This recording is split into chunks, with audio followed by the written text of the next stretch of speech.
प्रातःकालीन सभा में उपस्थित सभी भाइयों को प्रणाम।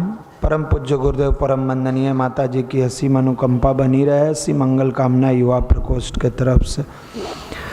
मित्रों, अभी आपको बताया जा रहा था, हर व्यक्ति के जीवन में किसी न किसी रूप में उसके अपने ही कर्म का फल मिलता है। देखिएगा, एक ही क्लास में पढ़ने वाला विद्यार्थी कोई अधिकारी बन जाता है, कोई कर्मचारी बनता है और कोई कुछ नहीं कर पाता है। कई बार सोचते हैं, समझते हैं तो लगता है कि आखिर ये क्यों हो रहा है, ऐसा क्यों हो रहा है। जब अंदर झांक के देखिएगा तो कर्म फल यानी मेहनत। एक विद्यार्थी जो अधिकारी बना है उसका मेहनत देखिए, दूसरा जो कर्मचारी बना है उसका मेहनत देखिए, तीसरा जो असफल रहा है उसकी मेहनत देखिए। तीनों के मेहनत को जब देखेंगे तो लगेगा जो अधिकारी बना है वो निरंतरता मतलब कंटिन्यूअस मेहनत कर रहा था और कंटिन्यूअस मेहनत श्रद्धा के साथ, ईमानदारी के साथ कर रहा था। भाई वो बड़े पद पर गया। दूसरा जो व्यक्ति है वो मेहनत तो कर रहा है लेकिन कंटिन्यूअस नहीं कर रहा था, छोड़ रहा था, कर रहा था, तो वो कर्मचारी बना। तीसरा व्यक्ति मेहनत नाम का कर रहा था, काम के नहीं। पढ़ने के लिए पिताजी भेजे हैं इसलिए पढ़ना है, ये कोई श्रद्धा नहीं हुई, ये तो टाइम पास वाली बात हुई। आप में से कई लोग जो घर से आए हैं क्या सोच के पढ़ाई करने बैठते हैं, पापा भेजे हैं इसलिए पढ़ना है। दूसरा व्यक्ति बैठता है कि नहीं, कैरियर बनाने के लिए बैठना है। तीसरा व्यक्ति कहता है नहीं, हम इसी के लिए आए हैं इसलिए ये मेरा जिद है। और व्यक्ति जब किसी कार्य में अपने जिद को शामिल कर लेता है तो उस कार्य में उसको सफलता मिलनी तय है। हो सकता है कि कुछ जगहों पर असफल हो जाए, हो सकता है कि कई बार लड़खड़ा के गिर जाए, लेकिन वो हिम्मत नहीं छोड़ता है, हारता नहीं है, वो फिर उठता है और दौड़ने की मद्दा बनाता है। तो ये हार से नहीं डरने की प्रक्रिया कहां से आएगी कि हम अगर हार भी गए तो फिर उठे और दुगुना साहस के साथ आगे बढ़े। इसी जगह हमारे देश का अध्यात्म काम करता है। जब इंसान का मनोबल टूट जाए और उस मनोबल को फिर से जोड़ के दौड़ाए, यहां हमारे देश का अध्यात्म काम करता है। यहीं पर गायत्री महामंत्र की आवश्यकता है। आपको जितने भी भाई आते हैं क्यों बार बार एक ही चीज कहते हैं, गायत्री जपिए, साधना कीजिए, मन लगा के पढ़िए। क्या आप सफलता प्राप्त करने के बाद जो भाई यहाँ से बताते हैं उनके घर आप जॉब हो जाएगा तो सैलरी भेजिएगा? कोई व्यक्ति भेजेगा? क्या आप सफल हो जाइएगा तो आइएगा भैया उनका हाल समाचार बताइए, जो भैया लोग बार बार कहते थे? कोई नहीं आएगा। हम ही लोग को बहुत सारे लोग बहुत बड़ा बात बताएं, बहुत सारी चीज है। क्या हम जाते हैं? बस एक इसके पीछे एक ही उद्देश्य है जो गुरुदेव ने कहा, बेटे हम बदलेंगे युग बदलेगा, हम सुधरेंगे युग सुधरेगा। हम अपने आप को अगर बदलते हैं तो हमारा परिवार बेहतर होता है। मेरे मित्र, आप में से बहुत सारे भाई हमारे होली में जाएंगे घर। गांव की स्थिति ये है वर्तमान में, जिस घर में जाइए जहां थोड़ा सा यंग जनरेशन है नशा के गिरफ्त में आ गया है। कोई बीड़ी पी रहा है, कोई गुटखा खा रहा है, कोई सिगरेट पी रहा है, कोई भांग पी रहा है, कोई शराब पी रहा है। मेरे मित्र, इन सारी दुनिया के भटकाओं से उबारने का काम अगर कोई करता है तो ये गायत्री परिवार युवा प्रकोष्ठ करता है। इन चकाचौंध से रोकने का कोई प्रयास करता है तो ये गायत्री परिवार करता है। और यहाँ हम कर्म कैसा करें इसके बारे में आपको सिखाया जाता है। कर्म दो तरह के होते हैं, एक सत्कर्म, दूसरा कुकर्म। हर एक चीज बच्चा की तरह अलग अलग भाषा में यहां से आपको बताया जाता है। आप सत्कर्म करते हो तो सन्मार्ग पर चलते हो, कुकर्म करते हो तो कुमार्ग पर चलते हो। सत्कर्म करते हो तो परमात्मा का अनुदान वरदान के रूप में आपके अंदर सद्बुद्धि मिलती है, कुकर्म करते हो दुर्बुद्धि मिलती है। सत्कर्म के सहारे मनुष्य जीवन में हो सकता है आर्थिक रूप से कमजोर रहे, परेशान रहे, लेकिन सत्कर्म के सहारे वो अपने आप को इतना मजबूत कर लेगा कि उसकी आर्थिक स्थिति भी ठीक होगी और मानसिक रूप से भी वो मजबूत बनता चला जाएगा। आप कभी अकेला में बैठ के सोचते हो, SUN सन मतलब सूरज। और SON सन मतलब, जिस आदमी ने इस मीनिंग को रखा होगा वो तो कुछ सोच के रखा होगा। अकेला में बैठ के सोचना है कि एक सन उसको कहते हैं जिसके उद्यमान होने से पूरी दुनिया प्रकाशित होती है, और दूसरा सन ये है जिसके उद्यमान होने से पूरी खानदान प्रकाशित होती है। और जिसने ये नाम रखा होगा सोच के रखा होगा कि वो भी निकलने के बाद दुनिया को प्रकाशित करता है, और ये भी अगर उद्यमान हुआ, अस्त हो गया, नशा के गिरफ्त में जाके अस्त हो गया, सामाजिक बुराइयों में अस्त हो गया, वो परिवार को उद्यमान नहीं बना सकता है। हमेशा इस बात का ध्यान रखिएगा कि ये भगवान भास्कर जो सन है, ये प्रकाशित करते हैं तो पूरी दुनिया, उद्यमान होते हैं तो पूरी दुनिया प्रकाशित होती है, और इनका अस्त होता है तो पूरी दुनिया में अंधकार होता है। ये जब अस्ताचल होते हैं तो धीरे धीरे अंधकार होता है। उसी प्रकार यहां बैठा हुआ सन या इस दुनिया में जो भी सन है बेटा के रूप में, अगर सत्कर्मों के सहारे उद्यमान होता है तो उसका परिवार प्रकाशित होता है, और नशा के गिरफ्त में आके, कुकर्मों में आके अगर अपने आप को अस्ताचल की ओर ले जाता है तो उसका खानदान अंधकारमय हो जाता है।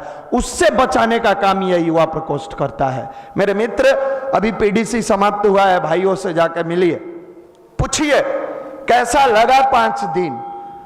कोई ऐसी संस्था नहीं है जो आपको बैठा के आपके पढ़ाई लिखाई से लेके, आपके माता पिता से लेके, आपके जीवनचर्या से लेके, आपके ब्रह्मचर्य व्रत के पालन से लेके, आपके कर्म फल के सिद्धांत से लेके, आपके योग से लेके, आयुर्वेद के बारे में ट्रेंड करता हो।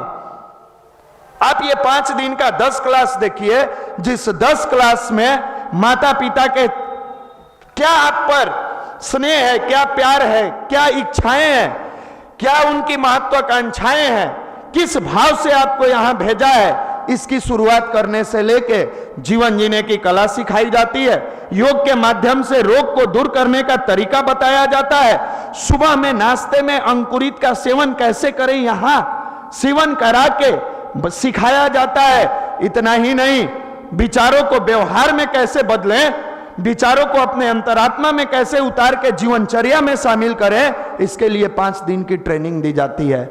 मेरे मित्र, हम सबको यहां, आप सबको यहां बुलाने का उद्देश्य हम सबका एक है। आप आए हो साधारण परिवार से, लौटो तो आदर्श बेटा बनकर लौटो, लौटो तो आदर्श भाई बनकर लौटो, लौटो तो आदर्श नागरिक बन के लौटो, और सबसे बड़ी बात है, लौटो तो एक आदर्श इंसान बन के लौटो। यहां से, यहां बुला के आपको प्रवचन देना कोई उद्देश्य नहीं है। हम सब एक परिवार के भाई हैं, एक समाज के हैं, एक साथ उठते हैं, बैठते हैं। गुरुदेव ने हमारे इस मिशन का नाम परिवार रखा है, अखिल विश्व गायत्री परिवार। और परिवार में एक भाई कमजोर पड़ जाए तो दूसरा भाई उंगली उठा के हंसेगा नहीं, एक भाई गिर जाए तो दूसरा भाई उसके गिरने पर मुस्कुराएगा नहीं। परिवार की जिम्मेवारी होती है हाथ बढ़ा के सीने से लगा ले, उसे उठा ले। परिवार की जिम्मेवारी होती है कंधों पर बैठाकर उसको चलना सिखाए। परिवार की जिम्मेवारी होती है कि उसकी गलतियों को बार बार सुधारने का प्रयास करे। परिवार की जिम्मेवारी होती है कि उसकी गलतियों का एहसास करके उसको सही राह पर लाने की योजना बनाए, सही राह पर चलाने का प्रयास करे। मेरे मित्र, ये गायत्री महामंत्र लोग समझे या न समझे, आप जरूर समझिए। लोग कमेंट्स करते हैं, क्या करते हैं, नहीं करते हैं, सुनो ना। दुनिया हर व्यक्ति पर कमेंट्स करता है। दुनिया में ऐसा कोई व्यक्ति है जो अच्छे राह पर चला हो और उस पर दुनिया पत्थर नहीं मारी हो, गालियां नहीं दी हो, उंगलियां नहीं उठाई हो? कोई ऐसा व्यक्ति बताइए। मर्यादा पुरुषोत्तम राम जब वनवास गए तब भी लोगों को आपत्ति हो रहा, जब राज्याभिषेक हो रहा था तब भी आपत्ति हुआ। दुनिया में कोई ऐसा व्यक्ति बताओ जिस पर यह दुनिया उंगली नहीं उठाई हो।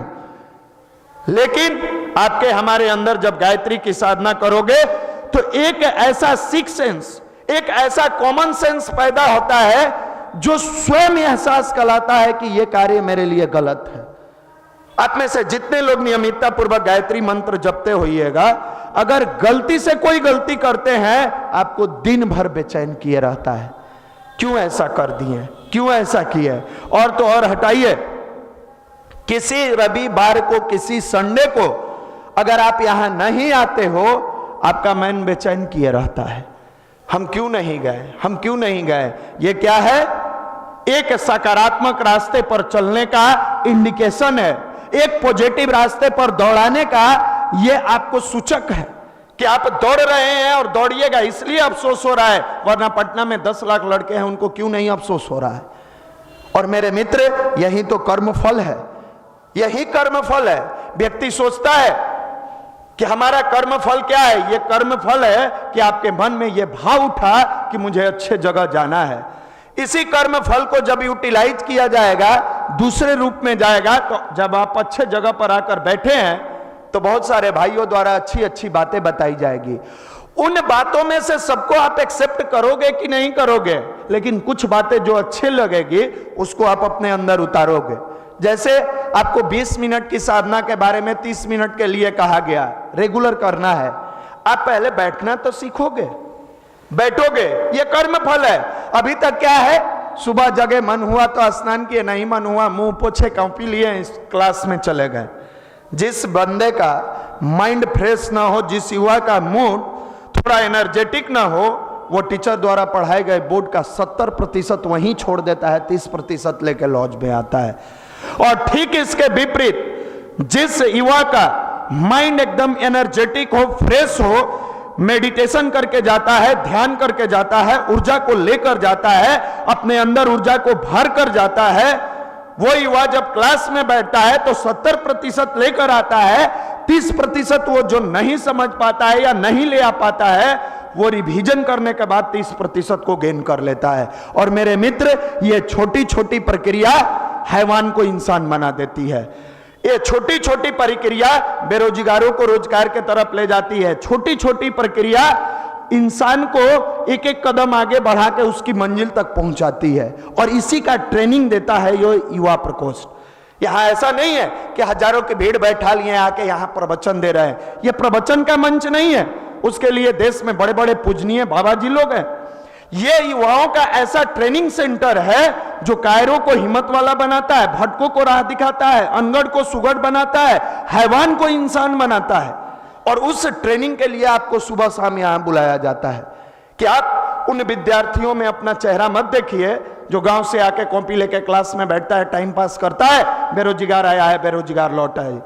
यहां बेरोजगारी शब्द का मतलब यह नहीं है कि सरकारी नौकरी, यह नहीं है। प्रतिभा है आपके अंदर, आप सब कुछ निखारते चले जाइएगा, लेकिन सबके बीच में अगर आप तह में जाइएगा कि ये सारी चीजें बेहतर कैसे होगी, तो केवल और केवल एकमात्र तरीका है साधना, गायत्री मंत्र के साथ। इसके अलावा कोई विधि नहीं है। आप दिल्ली ट्रेन से पहुंचो या प्लेन से पहुंचो, साइकिल से पहुंचो या बस से पहुंचो, साधन एक है। सिंपल सी है कि दिल्ली पहुंचना है तो साधन की आवश्यकता है। जिंदगी में आईएएस बनना है कि आईपीएस बनना है, अच्छा इंसान बनना है कि अच्छा बेटा बनना है, अच्छा नागरिक बनना है कि अच्छा युवा बनना है, तरीका कुछ भी हो लेकिन साधन एक है, गायत्री महामंत्र। और इसको जो करेगा मेरे मित्र, उसके जीवन में सफलता मिलती चली जाएगी।